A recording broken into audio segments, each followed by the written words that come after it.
Akala ko ba mamatay ka na? Ano yung tinext mo, ma? Alam mo ba sa pagmamadali namin puntahan ka, pwede kami maaksidente? Nag-aalala kami sa'yo, ma. Tapos ito yung aabutan ko? Ano? Bakit di ka makasagot? Ate, pwede ba tama na? Gusto ko lang sabihin sa inyo na yung tinext ko hindi ko sinasadya. Hindi ko nga maalala eh. Huwag mo sabihin sa aming nag-uulyanin ka na. Ano? Joke ba to? Nak, nakikiusap ako sa'yo. Pakinggan mo muna ako, anak. Bakit tama? Bibilugin mo na naman yung ulo namin? Ano na naman yung sasabihin mo ngayon? Kailan ba ito matatapos yung kasinungalingan mo, ma? Pwede ba, ate? Patapusin mo muna si mama. Wow, paeng! Ano namang nakain mo at bumait ka ng ganyan? Parang hindi nyo kilala tong nanay natin, ah. Ginagawa niya lang yan para magpapansin.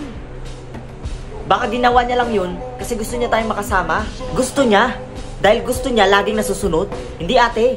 Gusto mo, lagi sa'yo yung masunod. Huwag mo akong masagot-sagot na ganyan, ate mo ko. At nanay natin yung kausap mo, ate, ha? Tama na. Tama na. Hindi, ma. Sumusobra na to, eh. Ako pa yung sumusobra ngayon. Bakit hindi niyo sisihin tong magaling nating nanay?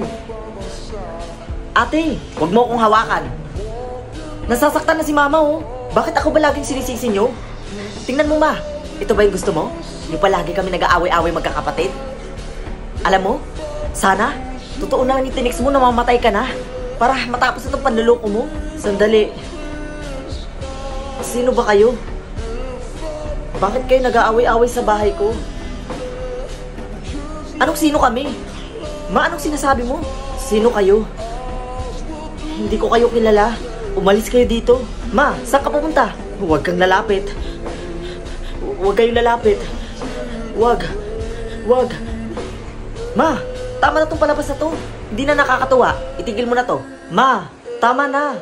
Hindi nyo ba nakikita? Natatakot na si Lola sa inyo. Anak, tumigil ka. May sakit si Lola, ma. Anong sinasabi mo? Nagpasama sa akin si Lola magpa-check up sa ospital. Sabi ng doktor, may Alzheimer disease siya. Ang daming tao. Ang ingay-ingay. Umalis kayo. Ang ingay. Away ng away. Ma. Lola.